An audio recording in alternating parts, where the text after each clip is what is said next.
So ఈ రోజు అయితే నేను షేక్పేట్ లో ఉన్నటువంటి గుట్టపోచమ్మ టెంపుల్ కి వచ్చాను.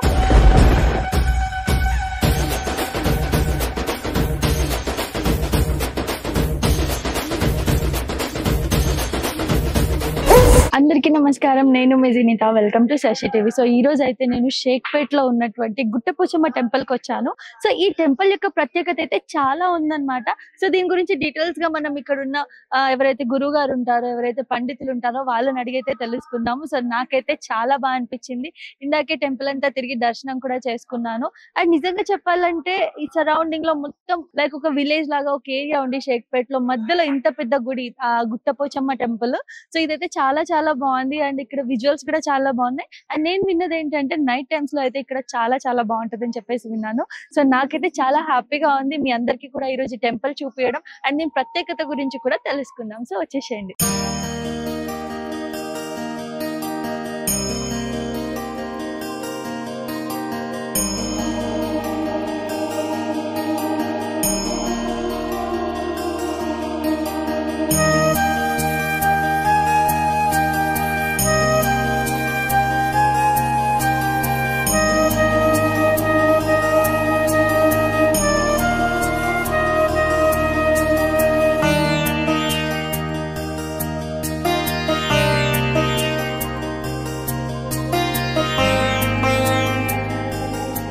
ప్రస్తుతం మనతో పాటు మాణిక్ ప్రభు గారు ఉన్నారు, వారితో కూడా మాట్లాడదాం. సార్ నమస్కారం. నమస్కారం అండి.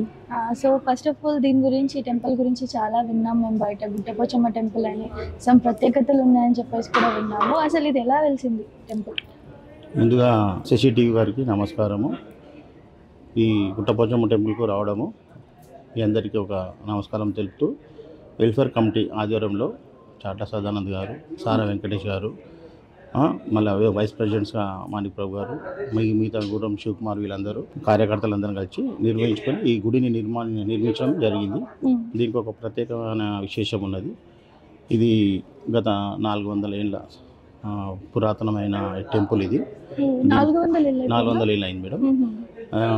ఈ అమ్మవారికి ఏంటంటే స్వయంగా వెలిసిన అమ్మవారు. అంటే మీరు ప్రాణ ప్రతిష్ఠ అవన్నీ చేసింది కాదు. ఎలా గురువు? అంటే మార్నింగ్ ముందు నుంచే ఇక్కడ విగ్రహం ఉండడం అలా ఏమైనా? మా ఊర్లో ఆ టైంలో కలారా అనేది ఒక వ్యాధిగా రావడం జరిగింది. దీన్ని మా పెద్ద మనుషులు అందరూ కలిసి అమ్మవారికి ఒక అతనికి కళలో రావడము, నేను పలానా దగ్గర వెలిచిన, నా దగ్గరకు వచ్చి మీరు పూజలు చేసుకుంటే మీ షేక్పేట్ అందరికీ కట్టుదిట్టంగా ఉంటా అని చెప్పేసి ఆమె మాట ఇవ్వడం జరిగింది. మా పెద్దలందరూ వచ్చి అప్పుడు అమ్మవారికి మామూలుగా ఉల్లిగడ్డ, చింతపండు, దాంతో శాఖ పోసేసి మా పిల్లలందరినీ మంచి చూడమ్మా అని చెప్పేసి అదొక ఆనవాయితీగా వచ్చేది అనమాట. ఆ విధంగా చేస్తూ మన అమ్మవారికి ఈ విధంగా రావడం జరిగింది. అయితే ఈ అమ్మవారిని ఇక్కడ నిలవడానికి కారణం కూడా ఏంటంటే, అమ్మవారికి ఏంటంటే ఆ టైంలో మేకపోతులు కాకుండా దున్నపోతుల్ని మేము ఇక్కడ బలియడం జరుగుతుంది. అంటే అమ్మవారి ఉంటే బొడ్రాయి అనేది చెప్పేసి షేక్పేట్ గ్రామంలో నడిబొడ్డు అని ఉన్నదనమాట. అక్కడ అనేది ఎవ్రీ 2 ఇయర్స్కి ఒకసారి దీనికి పెద్ద బోనాల పండుగ జాతరగా చేస్తాం అనమాట. ఒక 10,000 నుంచి 20,000 మంది మా అక్క చెల్లెళ్ళు కానీ, మా బావలు కానీ, మా తోటి ఆడపిల్లలందరూ కానీ ఒక ఏడాది వచ్చి మిస్ అయితే ఒక ఏడాది చేసుకుంటాం. అప్పుడు సికింద్రాబాద్ కానీ, జంట నగరాలు ఎక్కడెక్కడికైనా ఉన్నా కానీ కూడా వారందరూ షేక్పేట్ ఒక ప్రత్యేకంగా అవుతుంది కాబట్టి అందరం కట్టుదిట్టంగా కూర్చొని ఇక్కడ 4 కుల సంఘాలు ఉన్నాయి. గంగపుత్ర సంఘం, ముద్రా సంఘము, మునుర్కాపు సంఘము, ఎస్సీ సంఘం. ఈ 4 సంఘాలు కలిసి ఒక అండర్స్టాండింగ్ చేసుకొని ఒక 100 నుంచి 200 బోనాలు ఏకదాటిగా 60-35 ఫీట్ల తొట్టలతోటి, బ్యాండ్ తోటి, బాజాలతోటి, పోతురేళ్ళతోటి చాలా బ్రహ్మాండంగా తీసుకొచ్చి ఊరేగింపుగా అమ్మవారికి చేస్తాం. ఆ రోజు ప్రత్యేకత ఏంటంటే షేక్పేట్లో ఉన్న ప్రతి ఇంటికి గడపకు అమ్మవారికి ఆటలను కోసి సమర్పించుకుంటారు. వాళ్ళ అక్క జల్లని వాళ్ళని పిలుచుకొని. ఇప్పుడు వాళ్ళందరూ వచ్చేసి ప్రతి 2 ఇయర్స్కి ఒకసారి వచ్చి అమ్మవారికి మనం ఇక్కడ బోనం ఎక్కించుకోవడము. ఇప్పుడు కొత్తగా మన ఇళ్ళ పెళ్ళిళ్ళు అవుతున్నా కానీ కూడా, కొత్తగా నూతనంగా ఇల్లు కట్టుకున్నా చేసుకున్నా కానీ కూడా అమ్మవారికి బోనం సమర్పించి ఆటను కోసేసుకొని అమ్మవారితో దీవెన తీసుకొని వాళ్ళ కార్యక్రమాలు అనేది షురూ చేసుకుంటారు. ముందుగా మేము ఏదైనా కానీ మా ఇంట్లో మంచి చెడు ఏదైనా కానీ కూడా ముందు అమ్మవారికి వచ్చి ఆమె చెప్పుకొని మా బాధలను చెప్పుకొని చేసుకుంటేనే ఈ వారకానికి మనకు ఇలాంటి ఇబ్బంది కాకుండా సాఫల్యంగా జరిగిపోతుంది.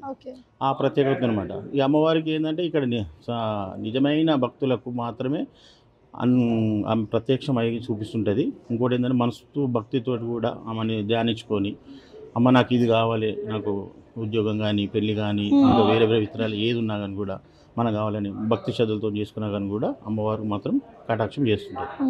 ఇదే కాకుండా అమ్మవారికి ఒకటి ఆనవాయితీ ఏంటంటే ఇక్కడ ఒకటి సర్పం నాగదేవత అనే ఒకటి తిరుగుతూ ఉంటుంది. అది ఏంటంటే చాలా పెద్ద మనుషులకు మాత్రమే కనబడేది. మేము ఆ హోల్ ఎన్నుకున్న ఒక హోల్ ఉన్నది, దాన్ని మేము మన రీసెంట్గా ఈ గుడి నిర్మాణం చేసేటప్పుడు ఈ హోల్ ఎందుకు లేదు మేము బంద్ చేయడం జరిగింది. బంద్ చేసినా కానీ కూడా మళ్ళీ తెల్లారి చూసే వరకు అది హోల్ ఓపెన్ అయిపోతుంది.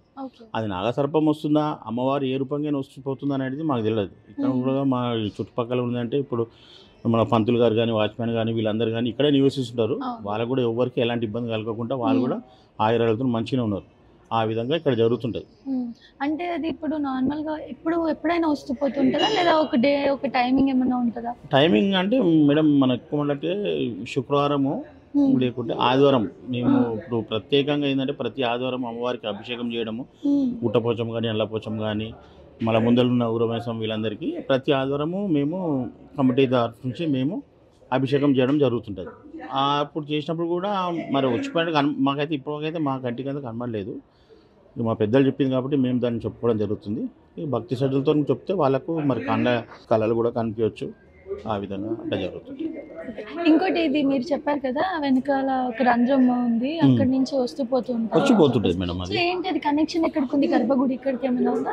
లోపలికి బయట ఇక్కడికి వస్తుంది. ఇటు ఉంది కనెక్షన్ ఉంది. మేము దాన్ని క్లోజ్ చేస్తున్నాము, మళ్ళీ ఆటోమేటిక్ రీఓపెన్ అయిపోతుంది. ఇంకోటి ఇప్పుడు నార్మల్ గా ఈ గుడి గుట్టపోచమ్మ టెంపుల్ ఏదైతుందో షేక్పేట్ లోపలికి ఉంది కదా బాగా, మరి ఎలా జనాలు రావడం పోవడం జరుగుతుందా బాగానే? మేడం ఇది ఏంటంటే ఇప్పుడు ఈశానం వచ్చి మాకు చెరువు ఉంది, ఇది ఒకటి నైరుతిలో అన్నమాట. ఈ నైరుతి ఉంది కాబట్టి గుట్ట ఉంది కాబట్టి ఈ గుట్ట ప్రాంతానికి ఏదైతే ఉన్నదో అమ్మవారిని ఏంటంటే మా వాళ్ళందరూ కట్టుదిట్టంగా చేసి అమ్మవారికి బలిచ్చేసి ఇక్కడ కూర్చోబెట్టడం జరిగింది. అయితే అమ్మవారు ఏం చేస్తుంటే నేను వచ్చి తిరిగిపోతానంటే అట్టెట్లా అవుతుంది అని చెప్పేసి మా వాళ్ళందరూ కూర్చొని అమ్మ నువ్వు వీడనే ఉంటేనే అని ఆమెకు కట్టించడం చేసి కూర్చోబెట్టడం జరిగింది. అయితే అప్పటి నుంచి ఎవరికి ఏం ఆపదోచన చేసినా అంత దూరంకైనా వచ్చి ఇప్పుడు ఈ విధంగా కనబడుతుంది. ఇదివరకు అయితే అంటే లేదు, ఇక్కడికి రావాలంటే భయభ్రాంతులతో ఉండేదన్నమాట ఆ రోజుల్లో. ఇప్పుడు బస్సు మొత్తం దగ్గర అయిపోయింది కాబట్టి ఇది సెంటర్ అయిపోయింది, ఊరంతా పక్కగా జరిగినట్టు అయిపోయింది. ఇది ఫస్ట్ యాక్చువల్గా ఇది లాంగే ఉండే మాకు అప్పుడు ఈ అడవిలకి వచ్చి చేయాలంటే కూడా ఇది ఏం లేకుండా ఒక విగ్రహం తప్ప ఏం లేకుండా ఒక యాప చెట్టు విగ్రహము మేము ఇక్కడికి వచ్చేసి ఎక్సర్సైజ్ అవి చేసుకొని పోతుంటే రాత్రి ఏడైపోయిందంటే మళ్ళీ ఈ ప్రాంతాలకు వచ్చేటో లేరు అనమాట. మళ్ళీ ఇప్పుడు దీన్ని ఇంత పెద్ద గుడిలో ఎవరు చేశారు?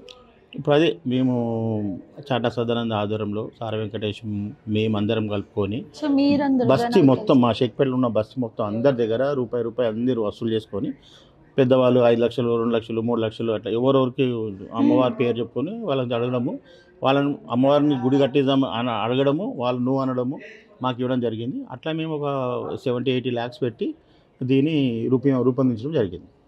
ఒకసారి అది కూడా చూద్దామా? వెనక సైడ్ చూద్దాం తప్పకుండా. ఇక్కడ ముఖ్యంగా ఇది మీరు అంటే టెంపుల్ కి సంబంధం లేకుండా ఇలా ఎక్స్ట్రాగా కట్టేసి ఉంది కదా, ఇది ఎందుకు కట్టారు మేడం? ఇది యాక్చువల్గా ఏంటంటే ఆ నిర్మాణంలో అప్పుడు ఇక్కడ అమ్మవారిది ఒక పెద్ద పుట్ట ఉండే, ఈ పుట్ట చిన్నగానే పెద్దగా అవుతున్నది. అయితే ఇది గుడి కట్టేటప్పుడు ఆ పుట్టని నిర్మూలించి తీద్దామని లోపల ఈ పాము అనేది ఆ విధంగా అక్కడ డైవర్ట్ అయింది. మళ్ళీ ఇది ఏంటంటే చిన్నగా మేము పెద్ద చేద్దామని చెప్పేసి లోపల ఇక మేము మనం పంతులు గారికి చూపించేస్తే ఉన్న శక్తిపీఠాలన్నింటినీ మేము ఇక్కడ అమర్చడం జరిగిందనమాట.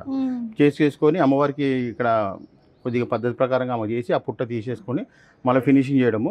ఆ పుట్ట తీసేసిన తర్వాత మళ్ళీ ఈ పుట్ట పోయింది కదా అనుకున్నాము, తీరా చూసే వరకు మళ్ళీ ఏమైపోయింది ఆ పుట్ట పాము అనేది ఇక్కడ నుంచి రావడం జరిగింది. హోల్ బంద్ అయిపోయింది, హోల్ ఓపెన్ అయిపోయింది. ఈ హోల్ ఓపెన్ అయింది. ఈ హోల్ ఓపెన్ అవ్వడం వల్ల మళ్ళీ ఏమైపోయింది, మేము ఈ వర్క్ చేసేటప్పుడు సిమెంట్ ద్వారా ఇది మూయడం జరిగింది. మూయడం జరిగినా కానీ కూడా 2 రోజుల తర్వాత మళ్ళీ వచ్చేసి మా పంతులు గారు లేదని మీరు మూస్తున్నారు ఇది ఓపెన్ అవుతూ ఉంటుంది అని అన్నాడు. అయితే మేము చూడడానికి కూడా కారణం ఏంటంటే ఈడ కొంచెం కుసుమ లాంటిది అట్లా కొంచెం ఉండడం వల్ల ఏమైందంటే అది పాము వచ్చిపోతుంది, మనం ఈ పుట్టను తీయడం వల్ల ఇది వచ్చినట్టుందని చెప్పేసి దీని కూడా ఒక ప్రత్యేకతంగా ఉంటుంది. అమ్మవారిని మాకు ఏంటంటే ఇక మేము ఏ విధంగా తలుచుకున్నా కానీ కూడా అమ్మవారు మాకు ఆ విధంగా మాకు అనుగ్రహిస్తున్నారు. ఇక్కడ ఉన్న వాళ్ళందరికీ కూడా ఆరోగ్యాలు ఉంటున్నారు. పిల్లలందరికీ కూడా మంచి సంతానము, ఎవరికి కూడా హ్యాండిక్యాప్డ్ కానీ గుడ్డోళ్ళు కానీ చోటోళ్ళు కానీ ఎవ్వరు కూడా షేక్పేటలో ఎవరు ఆ విధంగా పుట్టలేరు. అమ్మది అనుగ్రహం ఎల్లప్పుడూ ఉంటుంది కాబట్టి అందరు ఇక్కడ షేక్పేటలో వచ్చే రెంటర్స్ ఎవరైనా బయట ఊర్లకైనా వచ్చి ఇక్కడ నివసించే వాళ్ళకు కూడా వాళ్ళు కూడా ఇక్కడ వచ్చి ప్రత్యేకంగా వచ్చి పూజలు చేసుకుంటే వాళ్ళకు కూడా మంచిగా జరుగుతున్నది. వాళ్ళు కూడా చెప్తారు మళ్ళీ 2 ఏళ్ళకి ఒకసారి ఈ బోనాలకు అఖండంగా మనకు జనాలు రావడము, వాళ్ళు చూసి వాళ్ళు అరే విచిత్రంగా అరే ఇంతగానం జనం రావడమా మా పోలీస్ స్టేషన్ వాళ్ళు కానీ వాళ్ళు కానీ కూడా మేము ఒక అండర్స్టాండింగ్ ఒక సొసైటీగా ఇంత ఏ గొడవ కాకుండా అన్ని పద్ధతి ప్రకారంగా అమ్మవారికి మేము 3 రోజులు ఈ జాతర అనేది చేయడం జరుగుతుంటుంది. దానికి అందరు రావడము తరతర ఎక్కడెక్కడ అందరు రావడము దిగులు రావడము ఇప్పుడు ఇంత పెద్ద కావడం వల్ల ఇక వాళ్ళు చూసి ఆశ్చర్యపోయేసి ఇంత పెద్ద గుడి చేయడానికి మా కమిటీ అందరికీ వారి ధన్యవాదాలు తెలపడం జరుగుతుంది. మీ అందరితోటే మేము చేసుకున్నాము. ఇదివరకు కూడా రీసెంట్గా అక్కడ మేము అమ్మవారిని పెట్టినాం.